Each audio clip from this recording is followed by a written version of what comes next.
నిన్న చంద్రబాబు నాయుడు గారు ఆంధ్రప్రదేశ్ అక్కడ ఎన్డీఏ శాసన సభాపక్ష నేతగా ఆయనను ఎన్నుకున్నటువంటి సందర్భంలో జరిగినటువంటి సమావేశంలో చంద్రబాబు నాయుడు గారు మాట్లాడినటువంటి మాటలు మీరందరూ కూడా చూసే ఉంటారు.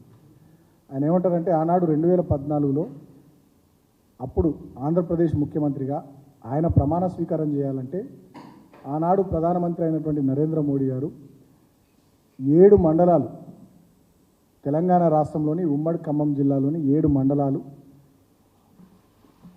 ఆంధ్రప్రదేశ్కు బదలాయిస్తే తప్ప ప్రమాణం చేయనని చెప్పి ఆయన ఆనాడు ప్రధానమంత్రి మీద ఒత్తిడి తీసుకొచ్చి, ఆనాడు ఎన్డీఏలో భాగస్వామ్య పార్టీ ఉన్నటువంటి తెలుగుదేశము, భారతీయ జనతా పార్టీ 2 పార్టీలు కూడా కలిసి ఆనాడు ఉమ్మడి ఖమ్మం జిల్లాలోని 7 మండలాల్ని తీసుకొని పోయినామని చెప్పి ఆ విషయాన్ని నిన్ననే చాలా సగర్వంగా చంద్రబాబు నాయుడు గారు ప్రకటించారు.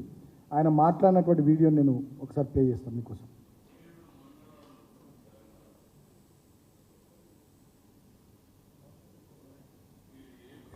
లేకపోతే నేను ప్రమాణ స్వీకారం చేయను, నాకు ఈ పదవి వద్దని ఆ రోజు చాలా స్పష్టంగా చెప్పాను.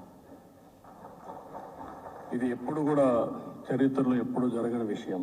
ఆ రోజు ప్రధానమంత్రి గారు నరేంద్ర మోడీ గారు ఇవన్నీ ఆలోచించి ఫస్ట్ క్యాబినెట్ మీటింగ్లో పెట్టి ఒక ఆర్డినెన్స్ ఇచ్చి ఆ 7 మండలాలు ఆంధ్రప్రదేశ్కి ఇచ్చి తర్వాత పార్లమెంట్ సమావేశాలు పెట్టుకున్నారంటే అది ఒక చరిత్ర. 7 మండలాలు తెలంగాణలో ఉన్నాయి.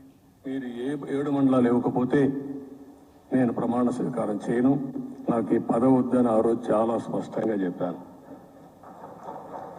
ఇది ఎప్పుడు కూడా చరిత్రలో ఎప్పుడు జరగని విషయం.